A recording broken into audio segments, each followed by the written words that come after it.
नमस्कार। आपसे मिलने का जो ये अवसर मिला है, आपसे परिचय करने का जो अवसर मिला है, उसके लिए आपका शुक्रिया अदा करता हूँ, आपका धन्यवाद करता हूँ।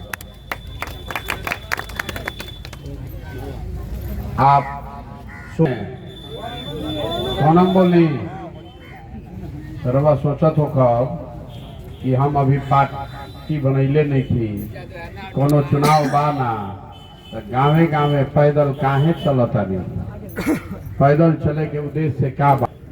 आदमी वोट दे देता लेकिन हमनी के स्थिति नहीं खे बदलत, नहीं खे ना बदलत। गांव देहात के जो स्थिति बा, रोड नली गली के जो हालत बा, शिक्षा स्वास्थ्य बेरोजगारी के जो आलम बा, तो नहीं खे ना बदलत। तो बदले के चाहिए, कैसे बदली? जे आदमी मंच पर आके खड़ा हो जाता वो यह कहता कि हमरा के वोट दे दी तो हम आई तो ठीक कर दे। तो हम बतावे निकलल मानी पद यात्रा से कि रे भाई हमरा से तो ना ठीक होई, कोई एक आदमी से ना ठीक होई। कोई आदमी अगर कहता कि हमरा के वोट दे दी हम आई तो ठीक कर दे, तो जान जाए कि या तो झूठ बोलता ना तो ओकरा बात समझ में आवते नहीं कि कितना बड़ा समस्या बा। 13 करोड़ आदमी, 3-3.5 करोड़ परिवार, इतना दुर्दशा, इतना गरीबी कैसे दूर हुई? ये दूर तब हुई जब समाज जगी। काहे से कि जब रुआ देखता नहीं कि रोड नहीं खे, देखता नहीं कि स्कूल नहीं खे, देखता नहीं कि रोजगारी नहीं खे, राउर लड़का बेरोजगार बा, ओकरा शरीर पर कपड़ा नहीं खे, ओकरा के पढ़े के स्कूल नहीं खे, लेकिन जब वोट देवे जाता नहीं तो जात के नाम पर, धर्म के नाम पर, कोई के झंडा देख के, कोई के फोटो देख के वोट बटन दबा देता नहीं ना भाई। रउआ नेता के गाली देता नहीं कि नेताजी आके ठग के चल गइलन। तो हम रउआ जब अपने ठगाए खातिर बैठल बानी जाता, कोई ठगी ना भाई। हमने के तो अपने ठगाए खातिर बैठल बानी जा। देखता नहीं ना मोदी जी के हमने के जितैले बानी जा। मोदी जी के जिते सब आदमी वोट दिले तबे ना प्रधानमंत्री बाड़न। तो जीतला के बाद यूरिया कितना में बेचाता? 700 में बेचाता ना, और 1900 के धान 1200 रुपए में बेचता नहीं ना। तो मोदी जी का है रहो चिंता करी, हम जानते बाड़न कि अही हम तो फिर रुआ कमले पर बटन दबा दे, दबाई ना। सिलेंडर के 1300 रुपया लागत ना भाई, लागत ना 1300। तो एक हाली और बटन दबा दी, अगला हाली 2000 रुपया लागी, यो लिखी बाना बात माना। तो जब नेता के डरे नहीं थे कि हम काम ना करब तो जनता हमारा के हरा दी, तो काम काहे करो बताई ना करी काम। जो लेख आदमी कहता ना है भैया, हमने के तो सही आदमी के देता नहीं, आदमी बदल जाता वोट लेला के बाद, कोई नहीं के बदलत रे भाई। रउआ दोनों लोकसभा क्षेत्र में जो MP जीतल बाड़न जा, इनकर बाबुओ जी जीतल रहन जा, अब रउआ सब इनका बेटों के जीतैले बानी जा। तो रउआ बता दी कि कौन पराक्रम कैले बाड़न जा समाज खातिर, जौना खातिर रउआ वोट देता नहीं जाना कैले कुछ, अब तब रउआ वोट देता नहीं। तो नेता के बैठ के हम रउआ गाली देता नहीं जा कि भैया बुर्बक बना के वोट ले लेता, वोट लेला के बाद आवत नहीं थे। तो रुआ अपनो चेहरा तो देखी कि रुआ कितना ठीक बानी। हम रुआ, हमरा रुआ हाथ में के गुना अधिकार बा, वोट के अधिकार। जेकरा के रुआ बटन दबा दे वही राजा बन जाई ना भाई। तो बटन दबावत समय लालू के चेहरा मत देखिए, मोदी का चेहरा मत देखिए, नीतीश का चेहरा मत देखिए, अपने बच्चों का चेहरा देखिए कि आपके बच्चे के लिए पढ़ाई का व्यवस्था कौन करेगा, आपके बच्चों के लिए खाने की व्यवस्था कौन करेगा, आपके बच्चों के पढ़ाई के लिए स्कूल और अस्पताल इलाज के लिए कौन कराएगा। वोट उसको ना पढ़ना चाहिए, पढ़े के चाहिए ना भाई। लालू जी का लड़का 10वां फेल बा, तो लालू जी लागल बाड़ी ना कि हम मुख्यमंत्री एकरे के बना दी, बनता ना भाई। लालू जी के लड़का 10वां फेल बा, आप मुख्यमंत्री बने चाहता, बनो, कोई दिक्कत नहीं थे। जनता वोट दे दी तो बन जाए, वो से दिक्कत नहीं थे। दिक्कत ए बात से बा कि अगर लालू जी के लड़का 10वां फेल बा, मुख्यमंत्री बनता अब बने के चाहता, तो सामान्य आदमी के, गरीब के लड़का जो 10वां पास हो, चपरासियों बनना चाहिए ना भाई, बनना चाहिए कि नहीं?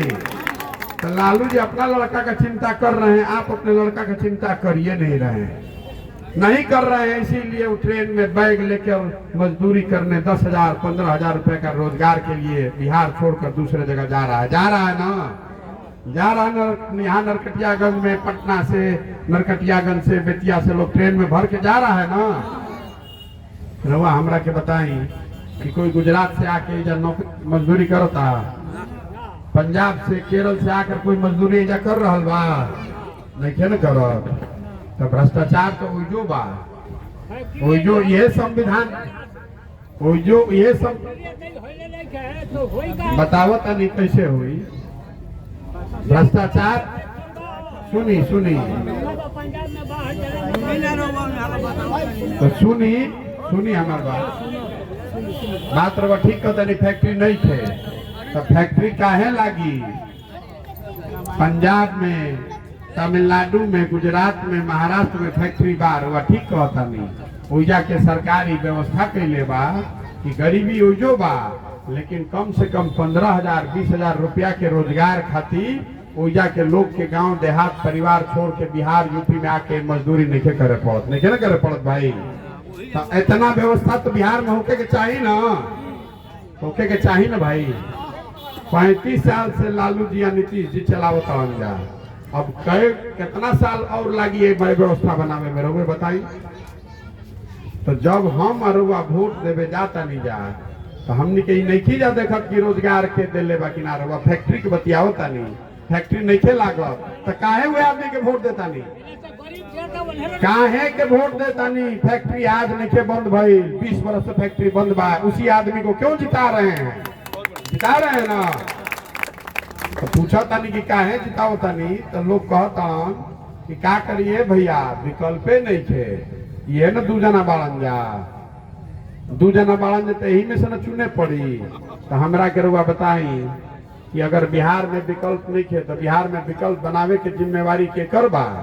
इंग्लैंड से आदमी आई विकल्प बनावे, हमनिए के न बनावे पड़ी। तो हमरा संगे रउए जिला के एगो मास्टर साहब रहेलन, गोरख भाई, तो रोज हमरा कहलन कि भैया बिहार के जन दुर्दशा बा, 2 गो पार्टी बाड़ सन, एगो नागनाथ बा, एगो सांपनाथ बा।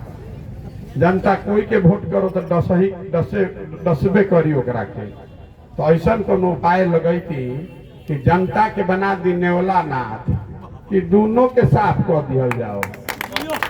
जनता जब जग जाएगी, जब आप जगिएगा, वोट के अधिकार का सही प्रयोग कीजिएगा, तो जितना आदमी हेलीकॉप्टर पर उड़ रहा बान धरती पर आ जाए एक दिन के अंदर बान बात।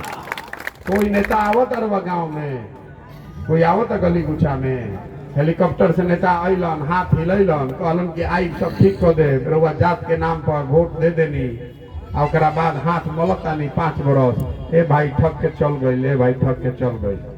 यही से निकलल बानी पदयात्रा पर, संकल्प कैले बानी कि बिहार के गांवे गांव, पंचायत, शहर, गली मोहल्ला में अपने पैदल चल के जाई। आ पूरा बिहार करे में करीब 3500 किलोमीटर पैदल चले पड़ी। 3500 किलोमीटर चले खातिर 1-1.5 साल का समय लागी। संकल्प किए हैं कि जब तक पूरे बिहार के सब गांव देहात में जाकर जनता को ये बात बता नहीं दें, तब तक घर वापस लौट कर जाने वाले नहीं हैं। ऐसे बगल में सांझ भइल रहे तो महीना काल में रुकल बानी, आगे इजा सांझ के चलत चलत बलथर तक पहुंचल जाए, उजा रात में रुकल जाए, फिर सुबह वजह से चले शुरू करल जाए। जब तक पूरा बिहार को जगह नहीं लिया जाए, जब तक जनता नहीं जगेगी, कोई प्रशांत किशोर मोदी आकर बिहार को सुधार नहीं सकता है, कोई नहीं सुधार सकता है। मोदी जी के रुआ वोट दिले बानी, तो मोदी जी गुजरात में ना फैक्ट्री लगावत हन, बिहार में काहे के लगई हन? गुजरात में फैक्ट्री बा ना, आ गुजरात से कई गो एमपी जीत के जाता, 26 गुजरात से 26 गो एमपी जीत के गइल बान, तो गुजरात में फैक्ट्री लागता। हमने के कई गो जिता के भेजले बानी जा 39 गो। तो हमने के यहाँ कुटीरो उद्योग ना लगे के चाहिए कि ना? गुजरात में लगी फैक्ट्री, या हमने के लेकर मजदूर बन के दिहन गुजरात में मजदूरी करे, तो हमने के काहे के वोट दिया जाए भाई? रुआ के बात बा ना, इतना बात तो समझ में सब क्या रहल बा, इहे समझावे खातिर निकलल बानी। वोट नहीं मांगत, गांधी जी के फोटो लेके चलल बानी, बता रहल बानी कि गांधी जी के पीछे समाज खड़ा हो गया तो अंग्रेज को भगा दिया गया। अगर बिहार की जनता एक साथ खड़ी हो जाएगी, उसी से गरीबी दूर होगा, उसी से बेरोजगारी दूर होगा, उसी से शिक्षा व्यवस्था का नया शिक्षा व्यवस्था बनाया जा सकता है। कोई एक व्यक्ति, एक दल आपका हमारा परिस्थिति नहीं सुधार सकता है। पिछले 40-50 वर्ष से आपने देख लिया, सबको जिता कर देख लिया, हमको भी जिताइएगा, उससे भी कुछ नहीं होने वाला है। जनता को जगना पड़ेगा, इसीलिए पदयात्रा पर निकले हैं। समाज को मत के जैसे दही से मक्खन निकाला जाता है, उसी तरह समाज को मत कर, समाज से जो सही आदमी है उनको ढूंढ कर निकालेंगे और उन्हीं के पीछे ताकत, बुद्धि, शक्ति, पैसा लगाया जाएगा और आपके आशीर्वाद से वो आदमी जीत कर आएगा तो शायद समाज के लिए कुछ भला काम करे। होना चाहिए ना, प्रयास हो जन प्रयास कर रहल बानी, होको ना, होको ना, हाथ उठाकर बताइए। होना चाहिए ना भाई, कोई गलती नहीं की ना करो। जन पद यात्रा कर रहल बानी, करी ना, तो हाड़ मांस के शरीर से कोई 3500 किलोमीटर चल सकता है, कोई नहीं चल सकता है। चलने के लिए ऊपर वाले का कृपा चाहिए और आप सबका आशीर्वाद चाहिए। आपका आशीर्वाद है ना, है ना। तो यहाँ आप, हम चल रहे हैं 3500 किलोमीटर, आप हमारे साथ आधा किलोमीटर भी चलिए पैदल, अगर आपकी श्रद्धा है तो। अगर आपको लगता है कि नहीं ये काम ठीक है तो चलिए अपने गांव में आधा किलोमीटर हमारे साथ, फिर वहां से आप वापस